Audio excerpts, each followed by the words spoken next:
Join us, folks, as we hit the road again, traveling further south than we've ever been before, as we begin our ongoing series highlighting the Everglades region. Hey, Glenn. Bert, how you doing? Good, man. You have a good trip? Yeah, it was long, but, well, actually, it wasn't that long. Well, let's get you up to your room, man. You need a rest, I bet, before you catch all those fish. All those fish tomorrow. Oh, man, they have been shaking out there. They know you're coming. Well, you've got a lot of confidence in me, Bert.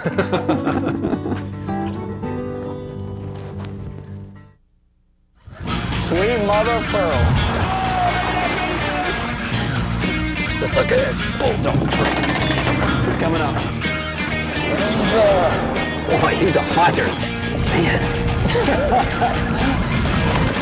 Shock in the water. Oh, tail slapping. All of a sudden, there it is. Boom. That is old Florida at its best.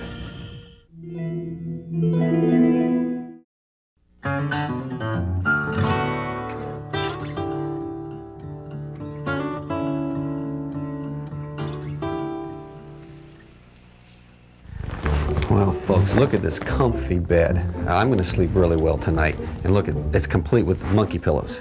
I love it. Elegance. I'm not used to this. And, well, I can't believe it. Down here, courtesy of the Lakeside Inn, Bernadette and Bert, it's slippers.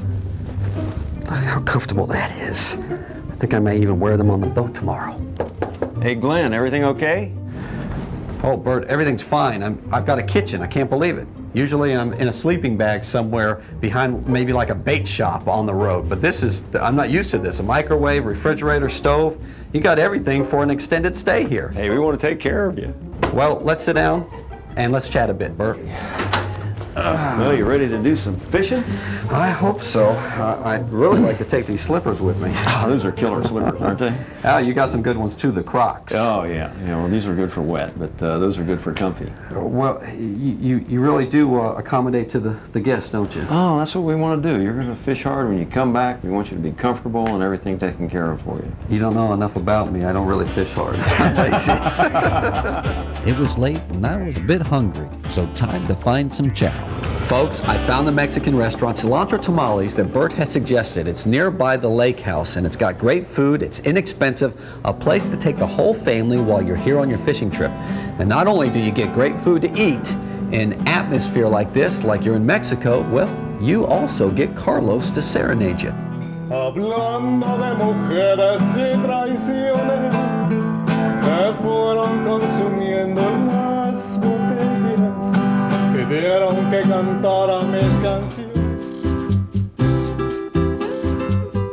Our first day of fishing was soon upon us, and I hooked up with guide captain Travis McGelby for a day of backwater action using artificials.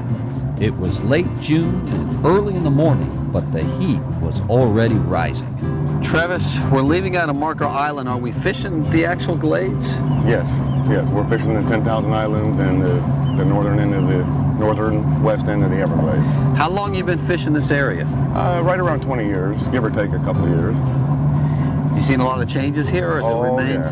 No, it's been a lot, yeah. A lot of building along here? Not a whole lot in the Goodland area, but Marco Island has built up a lot, yes. What about the glades itself? That's actually protected, right? Are we going into protected area? Yes, we are.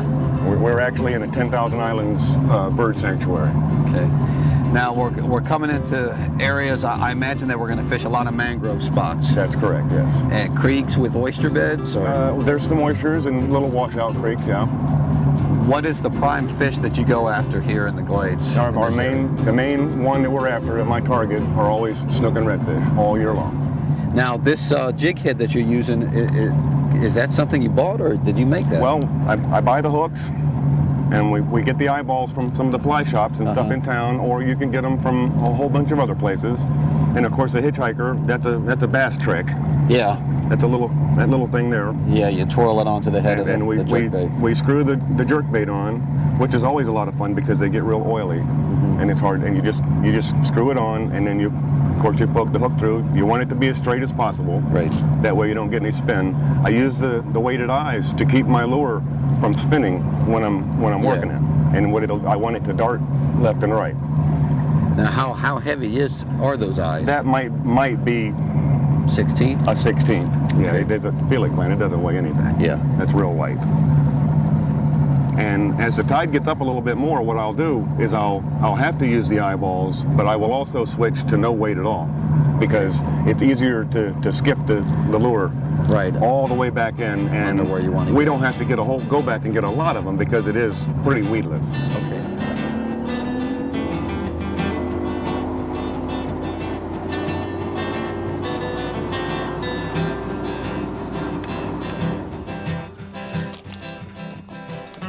I like to screw them on kind of tight, because there's less room for them to slip out. I give a little bit of a stretch, so I know where to go through. And you want to be hooked as close to center as you can. Do you show the tip a little bit? I'm trying to get my fingers out of the way, Glenn. It's greasy. And I like to tuck it back inside, just a little like that. And you're ready to roll. Travis, I heard somebody call you Stretch. Yeah, a couple of my buddies do. I'm so much taller than everybody else. I fall down and be halfway home. There's mullet up in there in that little cove, but we're also seeing little baits flip, and we saw or heard a bust earlier. That's going to be our destination. Whenever you see little flips of bait, you know that there's got to be a few predators hanging around. That's a good shot.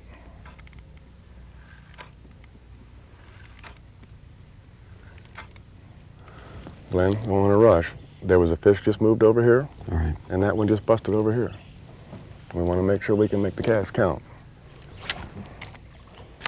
We got the root instead, didn't Yep. Yep, I saw him. Yeah. Son of a gun. we? What I'm going to try to do, I'm going to swing us around this way a little bit, and then I'm going to nose in there. Okay. And we're probably going to be sorry, but that's life. All right, Travis, well, I caught an Everglades root. Nothing's weedless down here, buddy.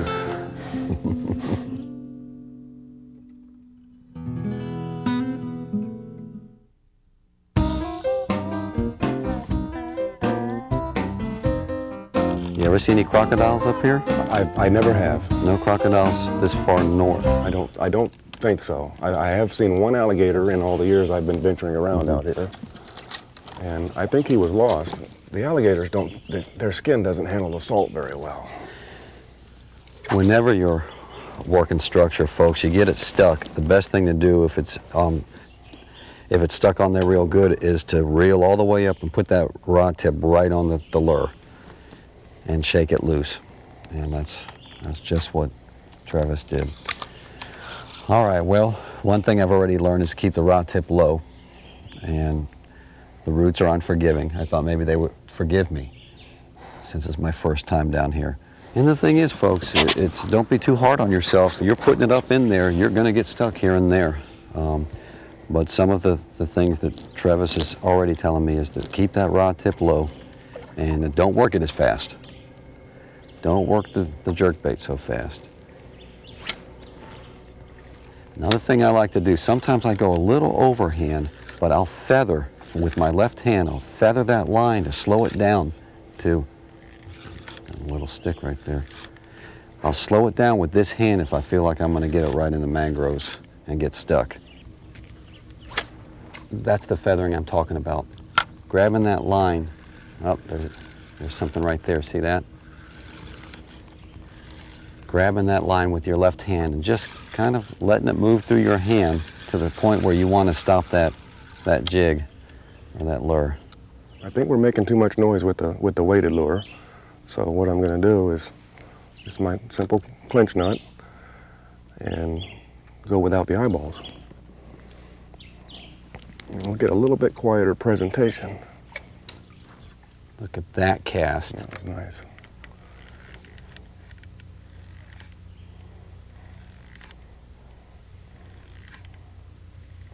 Yeah, you've made some good casts along here since we switched the eyeballs.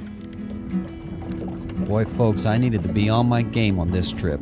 We weren't going to have that many chances to find fish because of the heat.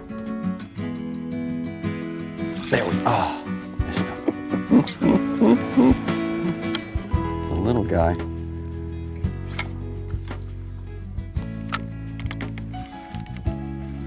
get him this time.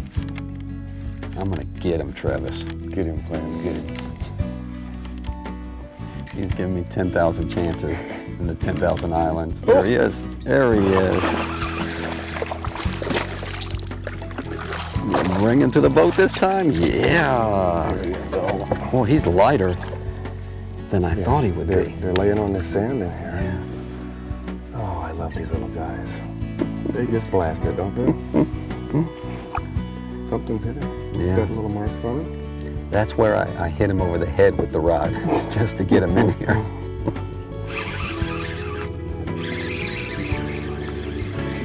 Coming to us. It's a better snook. Look like it. Hey, they're getting bigger. Yeah.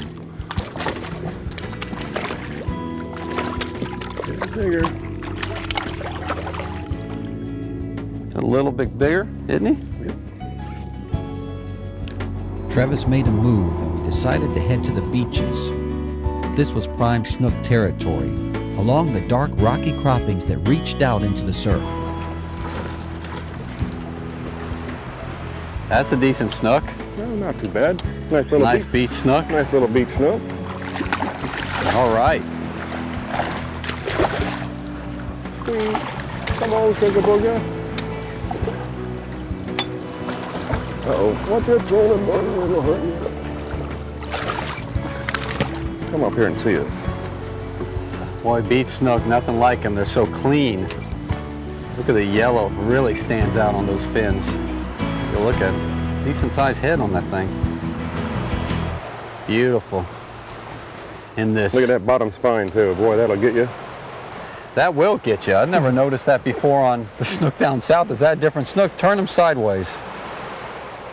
I've never noticed that unless that's a spawning thing. With not much action after that, we went sightseeing along Cape Romano, where these odd buildings, well, just looked odd out here. And that's how they kept around. And they've moved and shaken a little bit, but they're still there. Well, what were they there for? I mean, Somebody that had a lot more money than they knew what to do with wanted to. they lived out here in those dome houses? Wanted to live out here. Whether they ever took residence of it, I really don't know. Now, what was this over here with these pilings? Where these stilts are here, Yeah. there used to be a very, very big house there. And that was land at one time? Yeah, there was land there. And after Wilma came through, we don't know what happened, where the house is. Nobody's seen it. Some places weren't meant to be built on, but here's a historic landmark that has stood the test of time, the Smallwood Store Museum in Chokoloskee. We'll visit her next. In this Reel Tips, Ed Romick from FWC gives us something to look out for when we're in the Glades. The one I really wanted to show you is right up here. Yeah. This little guy set off all by himself. I mean, here we are in the middle of a bay, and there's one mangrove tree set right there. The reason why, because there is a huge, huge oyster bar. Yeah, a little mangrove tree doesn't mean that there's a little oyster bed. Right. This one's a It's- big one. This one is a very large, stretching from just about one side of the bay all the way back over to this side of the bay. Wow. And I know it because in the 80s, me and my dad hit it. It was a lesson well learned. Folks, let's take a break from seeking out snook and step back in time for a spell and discover some unique Everglades history. I recently took a side trip to the Smallwood Store Museum in Chokoloskee, and boy, let me tell you, this is one really neat place.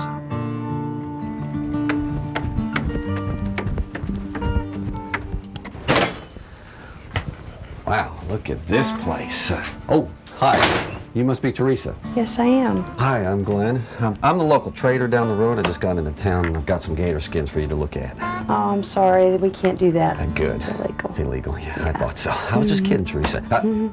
Watch your hand there. Hey, yeah, speaking of gators, nice fella. He has seen better days. Yeah.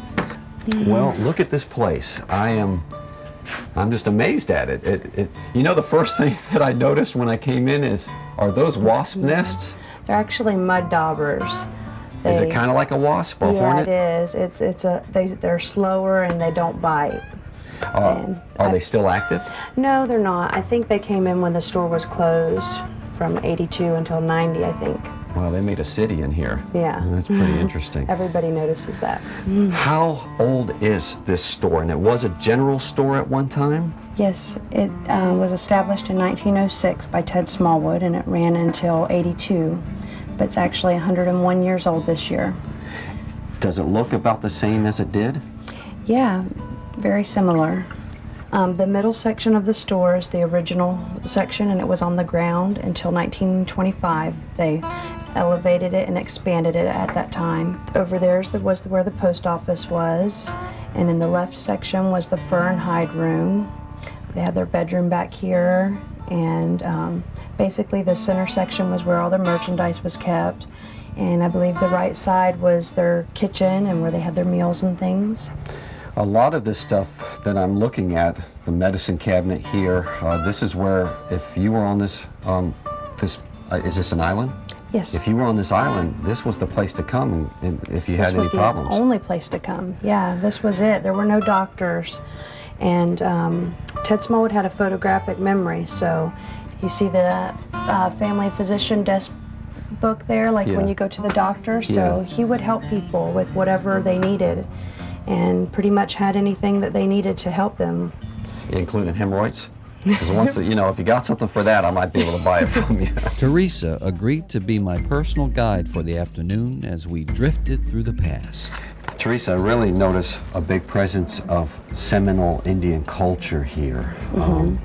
Did the Seminole Indians come here and trade? Yes, they did. They came by dugout canoe that looked similar to this here. And they would camp out on the beach downstairs for a week at a time and do their trading while they were here. And Ted Smallwood would go down probably at night when the business was done and, you know, hang around the campfire and speak with them. He learned their language and spoke it fluently. So when they came to the trading post, they spoke their language, did they? Yes. They didn't speak English. Yes. And so he had to learn. He had a photographic memory, so he spoke that. I guess that's how he learned it, because it's not a written language. Everglades history wouldn't be complete without this colorful character. Lauren Toch Brown was a true old Florida pioneer in these parts. This is his original boat? Yeah, he called it the Pit Pan. And why did he call it that? Do you know? I'm not sure. I guess probably because, I mean, he would lay in here and use the net. They called it a skeeter bar. Put it over him, maybe sleep out there at night under that thing? Yeah. And this is the actual mosquito netting? Yes, it is. Right here. Yeah. And he's got everything that he needs in here. Yeah. A jug of water or something else. I think that was his water. They always had the corned food, beef. His shotgun on the side there. And 22 Magnum. Is this his Pump polling? rifle. Is this his polling pole? Also, it's a pole, and it's also a gaff for the gator. Yeah. The Oh, hook he on gaffed the end. gators. That's so right. So it was double. He was really self-sufficient. Yes. And there's a great picture right here of him with the gator skins. Coming up, Edgar J. Watson's Activities provides the backdrop for mystery and murder in the Glades way back then.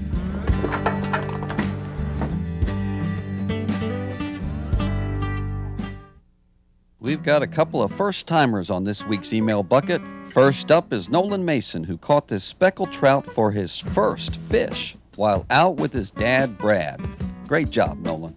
Next is Jamie and Max Smith with a couple of real nice snapper they caught on their first fishing trip ever while on holiday from London, England.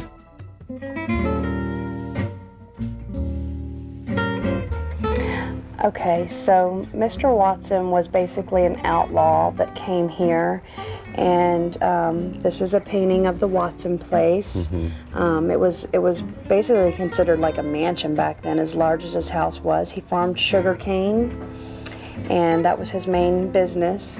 And he had all these different people that would come and work for him. And at the end of the season, instead of paying them, they would end up missing. And the town people started figuring out what was going on. I believe Hannah Big Six, they said, is what started it. There wasn't enough weights to wear her down because she was a large woman. That's how they kind of figured it out.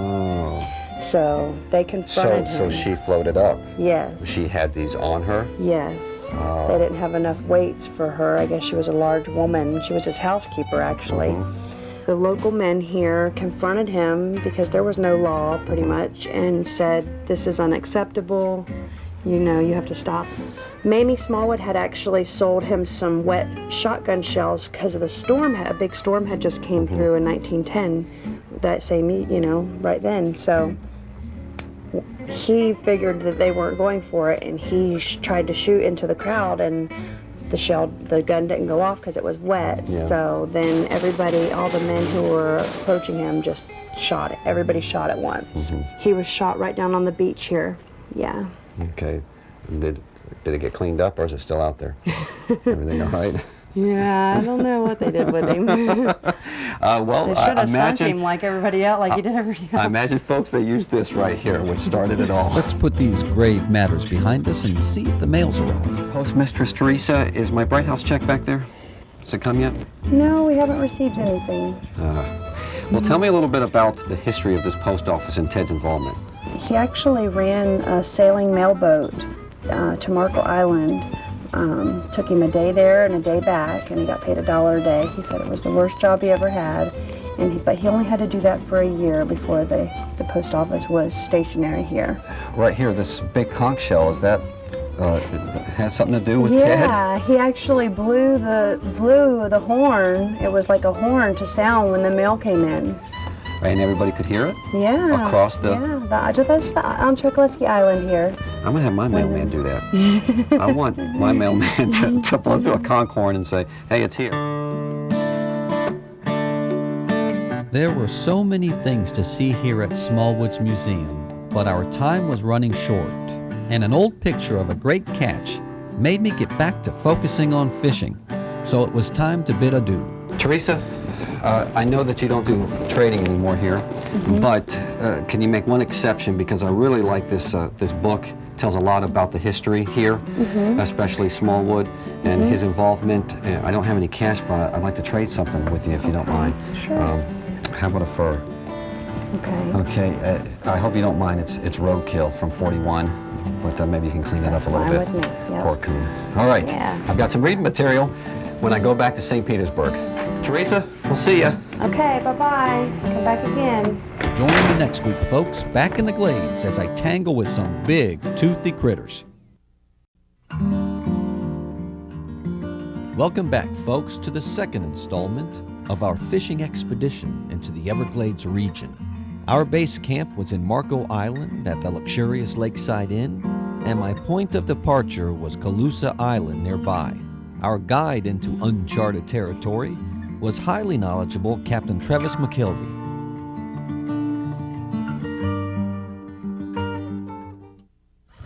Sweet mother of pearl. Look at this bulldog tree.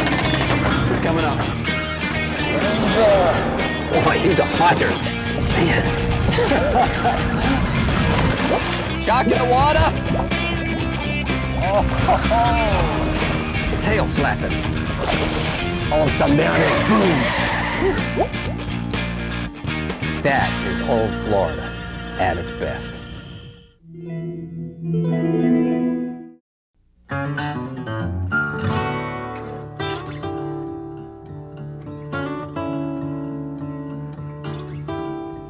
It was early summer, but the heat was a major factor in our quest for fishing success. On our first day, we managed only a few snook, pitching artificials under the mangroves.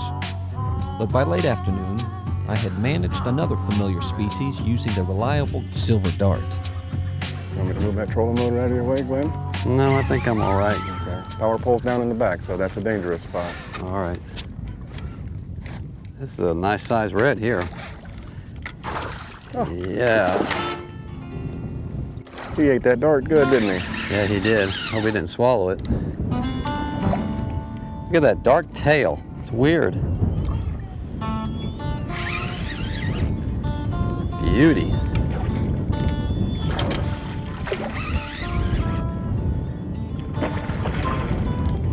Nice fish. Working the beaches with the silver dart. looking good in here Got a too. little blue on the bottom. Yeah, a little blue. Darker tail than I guess I'm used to seeing. I think that's all the tannic acid that's in the water. All right. There you go. Travis and I were waiting for that tide to move out. It would make it easier to get fish as they came out of the mangroves. Here's a unique sight, the small nurse shark working along the edge of the mangroves. It's a shark. Yes, it is. It's a nurse shark. Oh, no, is it? I don't Yeah. think- yeah. Yeah, it's a little nurse shark. We've been seeing little sharks move along. Yep. There he goes. There we go. He's I'm back out. learning that Tampa Bay release. Yeah, you're learning. You're learning the Tampa Bay release. That's a knock on us Tampa Bay boys. Sign me up, baby. Sign me up. I think he wanted it. Very nice. This was the last fish caught that day, but on our second excursion with Travis, we were targeting more beefy marine life with sharper teeth.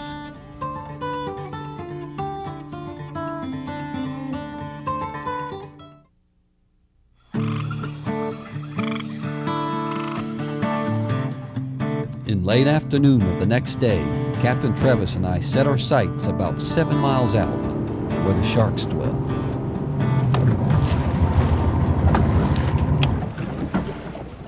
Travis, I would not want to be floating in this water for very long. No, sir. Why this spot? This is the mud hole.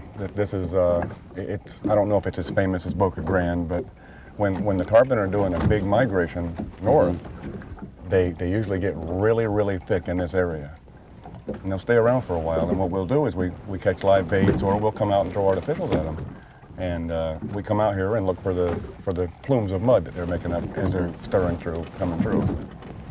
And this is a highway that runs up the coast and kicks back out around Cape Romano. And of course, what follows the tarpon or the sharks. There's bottom. All right, Travis, let's talk gear and tackle. You're using a wire leader, and I like to use a single strand. okay. And why do you like to use a single strand? I have had sharks bite through the multi-strand Okay. cable before. You have a weight. What is the weight for? I'm using a rubber core because the current's moving pretty good today. Okay. And what do you have on the back end I here? have some 50-pound mono that I like to use because shark fishing is very violent. Yeah. The head shaking, and what will happen, even though we use the big circle hooks, the braid will rip the hook Yeah. out or straighten the hook out. What this mono will do is it will give it a little bit of stretch. There, he's got it. Go ahead, Glenn, do your thing, buddy. Oh, I saw him. It's a small one. Great. He's up on top. Just saw him. Black tip. Black tip.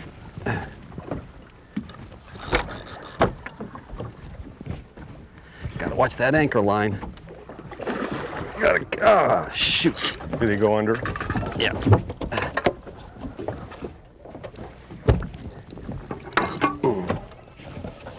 He's coming back around. Good There job. He goes. Good job. Very good. What a beauty. There it goes. There it goes. We got another one. Oh, he jumped. He jumped. You see that? Yeah. There he goes. He may jump again. He's on the move. Oh, he dropped it. Nice clean little bite.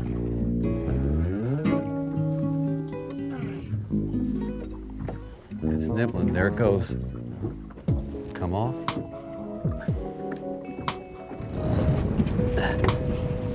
Find him. He's on. He's a bigger one.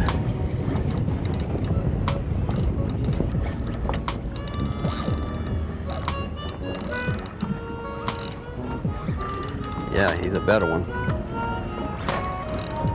Just about to go to sleep on me, weren't you? Yeah. There he is. The nurse? Yeah, it's a nurse shark. That's a big nurse. A big nurse shark. Look at that, folks. What a beauty.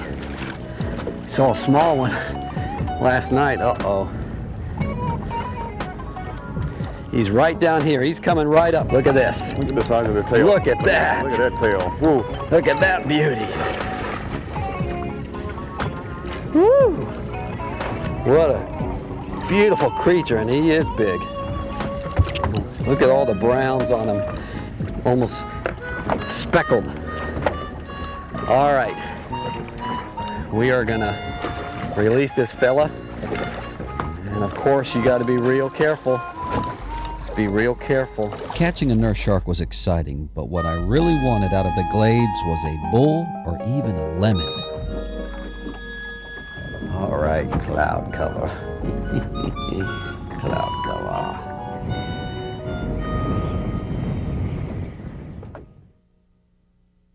During my Everglades outing with the FWC, I found something that needed to be addressed. All right, we are doing a little maintenance in the mangroves. We're at the Fakahatchee Island, I believe that Ed was talking about. And here's some human involvement that we really should be aware of and try and be more careful with, and that's line in the mangroves. Can you get it, Ed?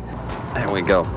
All right, we've got braided line with a pretty thick leader, so they were probably after snook, and we've got your hook and jig at the end. But this is not harmful to us, obviously, but it could be harmful to the bird life. And this is, it is really something that you see all over the place. It's not just the Everglades, it's all over Florida, that we got to be aware that if you break off somewhere, just go in, take the time, just a minute or so, to get back in there and get it out of there.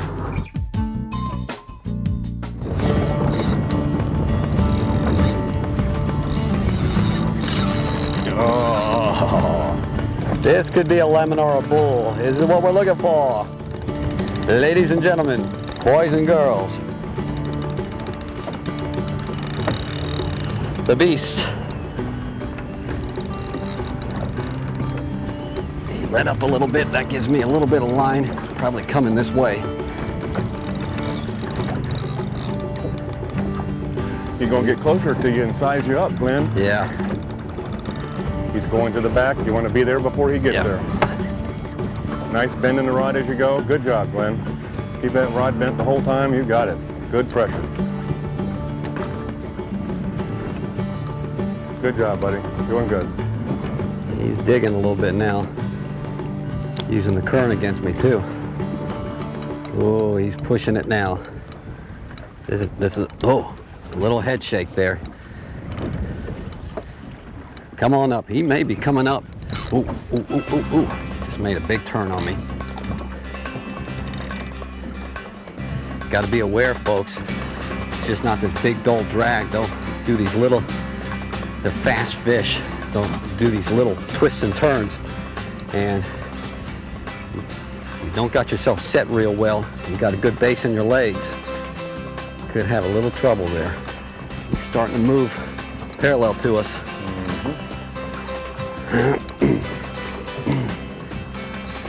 Hey, getting some on him. He's coming to the front.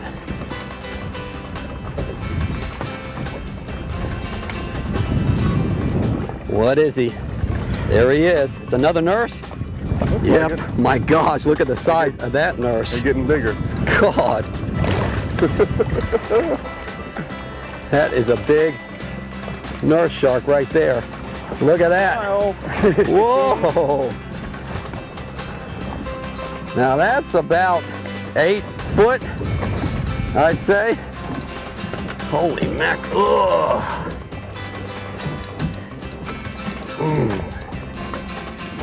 Heavy? Yeah. Yeah. Oh. That's what you call a short pumping them there. Yeah. Yeah, turned into an ugly stick.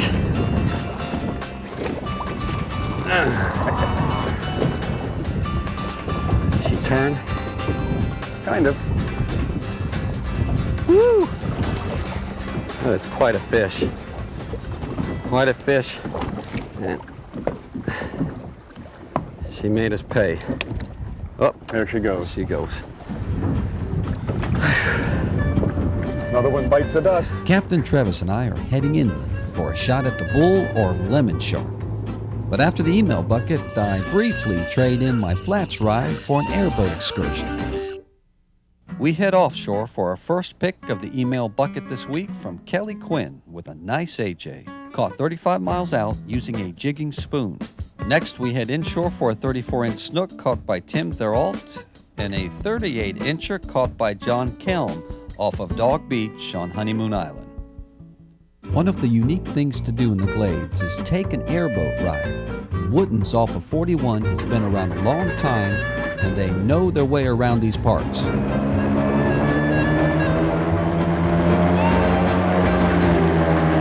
Now this is a little bit older mangrove trees right through here, guys. See the size difference? This is a portion of an old Indian canoe trail that was used back in the 1800s. I took a quick side trip with driver Danny Sylvester to see a real gator nest. Yeah. So you see that nest? I see the nest, See the nest? And she's a young gator too. Here she's. Ooh, she's not happy. Oh yeah, heavens no. I'm gonna turn around, guys. Danny, that's a big mound. We're gonna, yeah. Well, you can see where she's got everything all tore up in there, where she's been building her nest. I didn't realize Now, that the mound would be well, so you gotta realize something. Now, alligators are basically what you call them as a massive muscle covered by armor. Yeah. So they're very powerful, whether they're 4 or 5 foot long. It doesn't matter. Is it a little bit like this? Oh yeah. Danny? Oh yeah. Oh yeah. Probably a little bit more. I would say a little bit more. That's a hammock. Hammock's grow in a circle, strands grow in a straight line. And that's where your Indians lived years ago, the Seminole and Miccosukee. And the hammocks or the strands The are strands. both? They live on the east side of the strands. Why the strands instead of the hammocks? Well, the strand was, I guess, probably a little bit more wildlife, I would presume. Uh-huh. You know, I can't answer that without asking them 100%, but that's where our buggies go, which is through the strand, which Mr. Wooten's on some of that property. More wildlife in the strand than the hammock? Well, here's the difference. You get north of the highway, a little higher ground, a little bit more woods density, bobcats, bears, panthers, raccoons, white-tailed deer, hogs, turkeys, armadillos, possums, sometimes otters. On this side, when we start getting the rain, like we should, alligators, snakes, turtles, birds, and fish. Back at Wooten's base camp, they were feeding exotic fish in the gator pond, but a few familiar flats fish were also present. Look at folks right here, these two big alligators, and we just spotted the red coming right in between them. Is that? No, that's them. Look at this, folks. Look at these. Now a third gator. These gators. Oh, right in front of you. See him? What, was that the red? Right in front of you. Oh yeah, there he is, there he is. Right in front of the gate. I hope these aren't jumperoo gators. No, they're not. Well, the red snook and tarpon in that old gator lair, they just weren't biting. But tour guide Carl Nicholson of Wooten's Animal Park promised me a shot at some other snook. Carl, you're going to be my guide through this safari right here. All right. I had some luck. I had one hit over there on the fish, but you have a secret spot back We got here. some places here in the back. I'm going to see if I can hook you up with something. Okay, I'm getting really nervous about it. But first, folks, we're going to take a look at the rest of the park. And you got a lot of stuff here, don't you? We do. We do. We have some of Florida's native wildlife here. Hey, Carl, is that because something happened? That's just international language. Yeah, for crocodiles. Everybody understands that when one. you're around crocodiles. Folks, here is a North American crocodile. Further down, more of the South Everglades and the Keys, and Carl is actually going to ride it, right? Yep. There he is. Yeah. Well, it's not exactly crocodile hunter, but that's what can happen if you get a crocodile mad. He's just guarding his territory right now. And that's what they do, guard the territory. I'm like that, Carl. Somebody gets around, my food, I'm like that. Now, what happened, Carl? What happened with this panther? Born in captivity? Born in captivity. He actually come from Frank and Ellen Weed before they stopped raising Florida panthers. Carl, that is not one place that I'd like to have to go across. There's a bunch of gators in there. There's about 200 of them in there. How big are some of your biggest gators in here? We've got some that are close to 14 foot. Wow. We've got some of the biggest alligators in captivity in Florida. Amazing. And what do all these alligators eat? We feed them chicken leg quarters and beef liver. They get fed once a week. Do you go on in there and Sure, I can get in there if I have to. Walk around and not in the water though? In the water if I have to. Carl, there's something wrong with you, son. All right, we're gonna see you try and wake him up a little bit. Feed! Feed! Feed! There's one. Feed! Coming. Here he comes. That one is about what, about 12 foot? Yeah, 10? I'd say 10. 10? 10, 11 foot. All right, Carl, this is one of your secret holes. This is one of them. Why is this so good? There. Oh, I just got hit. Come on, take it. There, he took it. What is, that was small. That was a little snook, I believe. Was it a little snook? Yeah. I'm going again. Come on. Something's chasing it. Come on. I Nice. see it. There it is. Carl. Little snook. Little snook. Look at, oh. Oh. And there he went. Back at the old gator pond, I got a decent-sized snook find. Nice snook. Nice snook.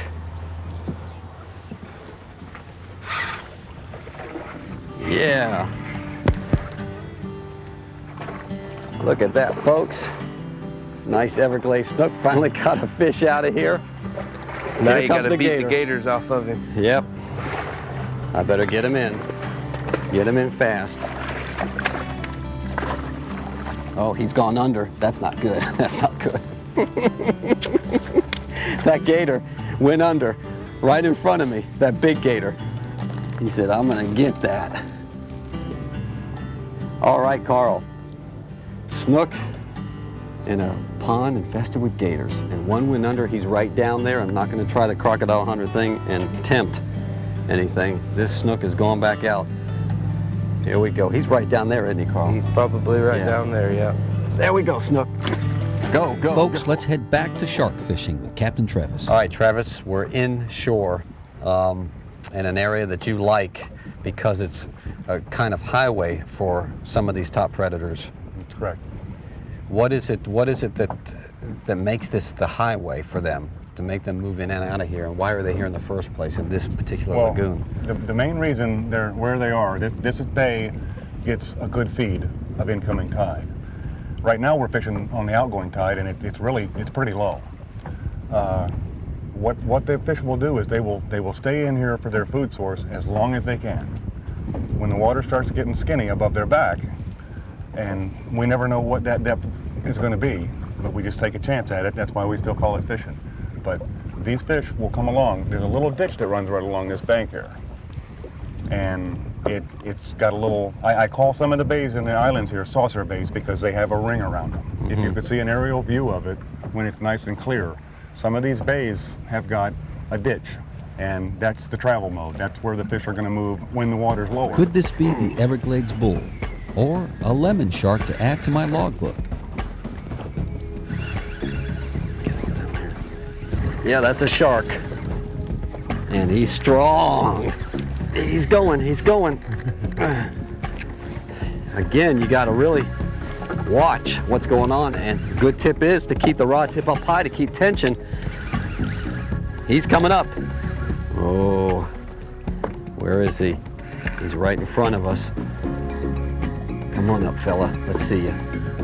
There he is, there he is. It's a good one.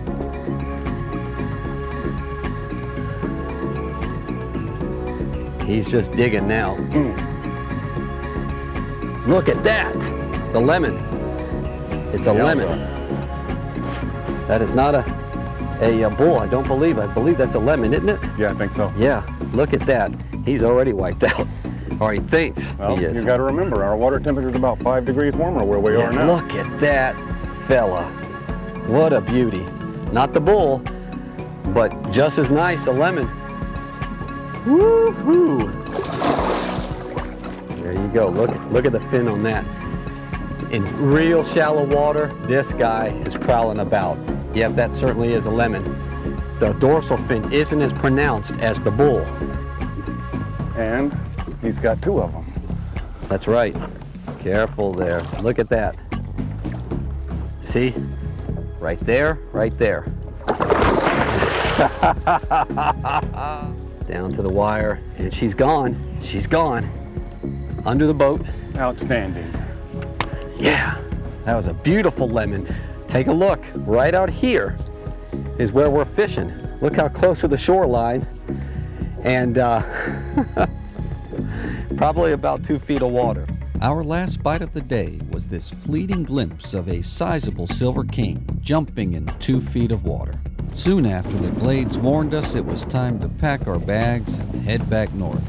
But I know this, I'll drift back this way sometime in the near future to visit and stay a spell.